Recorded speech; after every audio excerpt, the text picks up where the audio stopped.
That's interesting, because there's two ways to think about that, right? You can be disruptive and realize that you need to be so disruptive that maybe reassembling a team is part of what you need to do. And I'm looking around the room, and many of you, I know because I work with you, you're in difficult leadership positions, right? So if you're the regional director in that banking environment, you may not be disruptful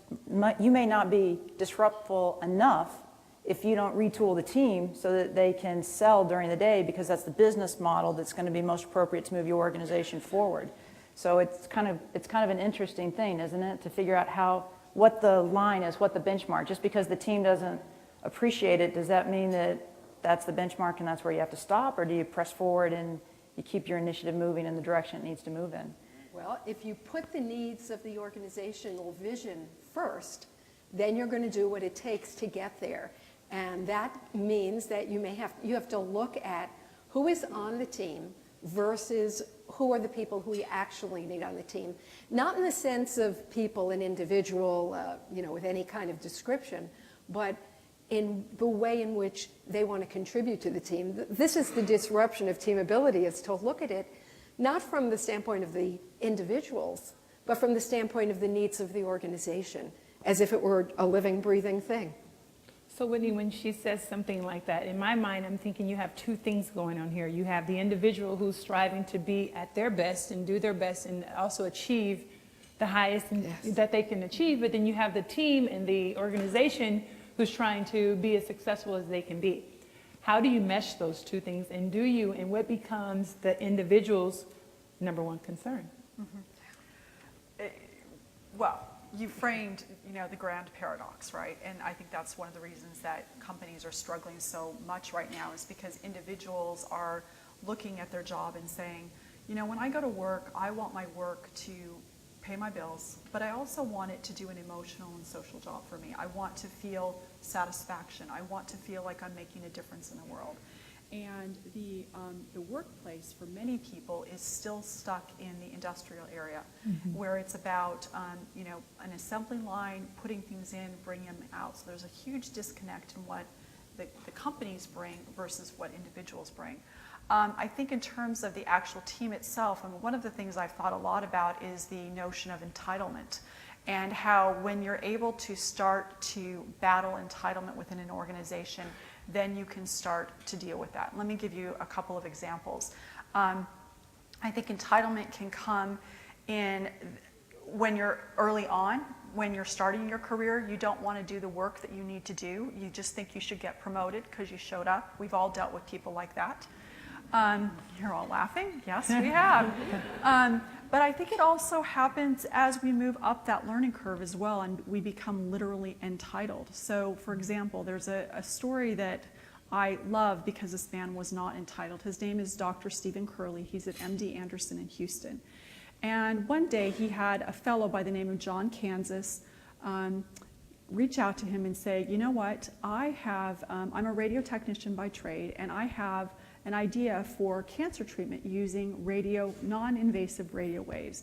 And I've experimented with this, and I think it works, but I've been using pie pans and hot dogs. Now, what do you think this Dr. Curley did? I'm sure the first thought he had was, this guy's got to be a crackpot. Really? Am I going to listen to him? But he listened to him, and he said, okay, here's what I need to know. John Kansas came back, he did the work. Then Dr. Curley said, okay, I think you have something here. And what he said is, this is the most exciting cancer treatment that I've seen in 20 years, because he was willing to listen to someone who was different than he was. One other example I think is important to point out is, I think sometimes entitlement comes into play when we're around people that just aren't like us. There's been a lot of research done on women and men in particular. And what they've found is that women have to be 2.5 times more competent than men just to be on equal footing. Men are more likely to get sponsorships within an organization than women. What that means then is, if a woman has a disruptive idea within a team, she's more likely to encounter friction that makes it more difficult for that idea to be adopted. Now, women, before you get completely dispirited, what I would say to you is what that means for all of us is that knowing that there is that widespread systemic bias and knowing that a team's collective intelligence goes up when we have men and women on a team, that means that it can become a tremendous competitive edge. So again, on this battling entitlement, it has many, many, many faces. It's not just our teenagers. We can be entitled too, and I think that if we will watch that both from an individual level and from a team perspective, I'm not sure what you do with Terrell Owens in that instance, but I think there does need to be an instance where you sort of say, maybe I need someone a little less talented than Terrell Owens because my team's going to play better. And Bridgette, have you experienced this as well? Oh, absolutely. I mean, within the organization, I can't tell you how many times I've been part of a council that had to consider what to do with someone that was really a superstar because they were so disruptive that you're contemplating, is their value outweighing their cost? And there are some decisions where you have to say they are, because of course all of us are replaceable. I know everyone except that rock star thinks that that's, a different situation, but everyone in the organization is always replaceable. The organization always lives beyond the individual. And you just have to figure where the balance is. I think it's an interesting idea of finding balance and entitlement. I had typically only thought of entitlement in more of a negative way, but I think if you think of entitlement in a positive way and you find a balance, that can be a real game changer. That's an exciting thought. So I want to move a little bit, Whitney, before we're also going to allow you guys to ask questions, and we do have a mic, a lavalier somewhere. Okay, so Jenny, we'll do that. But my last question I wanted to ask, in terms of your book I read, where you said for women, it's tough. They have to learn to say no, right? We have to learn to say no. So I'm just curious for all of you, if women have to learn to say no, why is it so hard for us to say yes? And when we do say yes, why do our goals sort of go on the back burner when we do say yes? Do you want me to start? Yeah, sure. Okay. So one of the things that I look at pretty closely is this psychology for women and men, and I've looked a lot at Jungian psychology, and basically what happens is that women are socialized, or boys and girls are equally ambitious, 3-year-old boys and 3-year-old girls, but girls are over time socialized that they can't be feminine unless they're giving resources to someone. That can be time, it can be attention, it can be whatever. And so what will happen is over time, a girl's ambition will start to fade. And that's part of the reason why the book is dare first, and then dream, and then do. And so what ends up happening is that girls feel like whenever people ask them to do something, they have to say yes, because when they say yes, they're giving. The problem is that the only way that a person can grow up, whether a man or a woman, you have to learn how to say yes and no. Yes is the word of connection, no is the word of protection.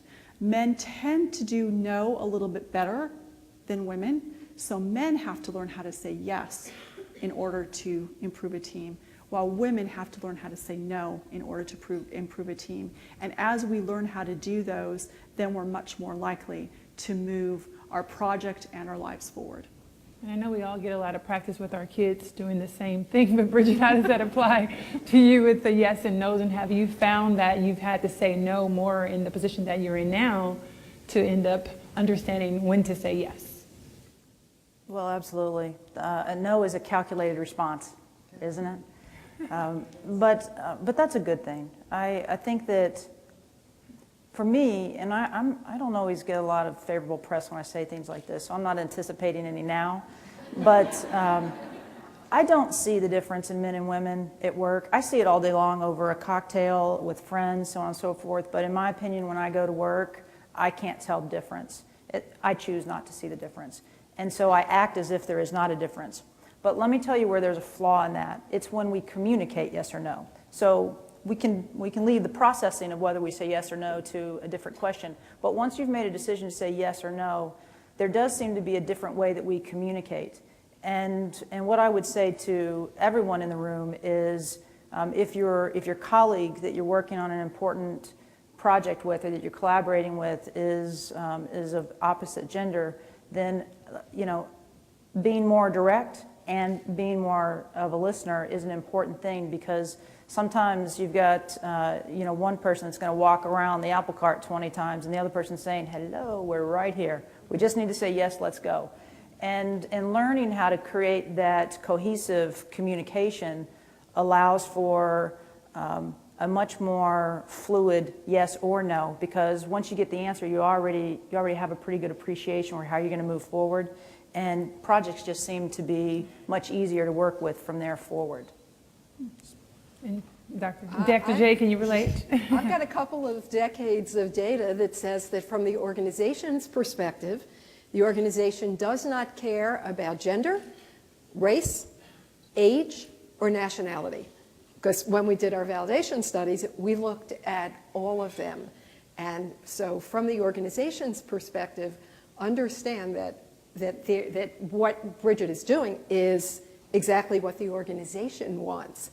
But culture does us in. I mean, if you look at the whole issue of yes and no, very often the first time women say no in a mixed group, or particularly in a group where they're outnumbered, the men outnumber the women, which has been typical in my career, at least, in technology, that the no is not well received to a very strong degree that can stop further no's. So what I've always suggested to women is, you don't have to answer the question that was asked of you.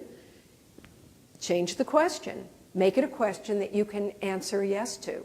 So repeat the question, but give it a little spin, so to speak. If you think about it in that terms, is you think about reaching your audience in a way that they accept, and the way that they really take it in and act on what you want to do. Sometimes you just have to change things a little bit, kind of behind the scenes. Great. Would you all, anyone, raise a hand? We have a lavalier where you can ask the panelists any other questions in regards. Before we move into a question, Sure. do you mind if I hijack for one I don't moment? mind. Take over, Bridgette. You're in charge. I think that was a yes. With One a of the- spin. Definitely. One of the things that I really like about your concept is, and even your story, is all the changes that you've made in your career and how disruptive you've been from one milestone to the next to the next. As a community, we have a lot of reasons that we either become the disruptor or that we become disrupted. And if you think about things like cloud solutions, does that change your day? Does it change your value proposition at work? It might, right? When you think, I mean, how many people in here are in the HCM world?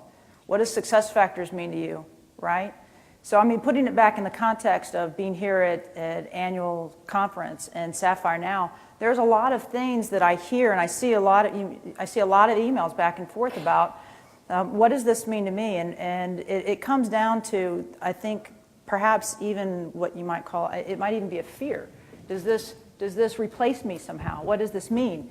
And so from a panel perspective, what I would encourage everyone in the room, especially as you go from education session to education session, as you're networking with people that might be your next contact, think about being the disruptor instead of feeling disrupted. And think about where the technology is going and how you can stay ahead of that, and how you can bring information back. And even though there are things that are changing, you're not dealing as much with an on-premise solution. Now you're dealing with how much is in the cloud. When you're dealing with something like a SuccessFactors or other groups that might create a question mark for your career trajectory, figure out how that trajectory used to be like this. Now, because you're going to be the disruptor, it might go like this, and you be in charge of it instead of being led by it.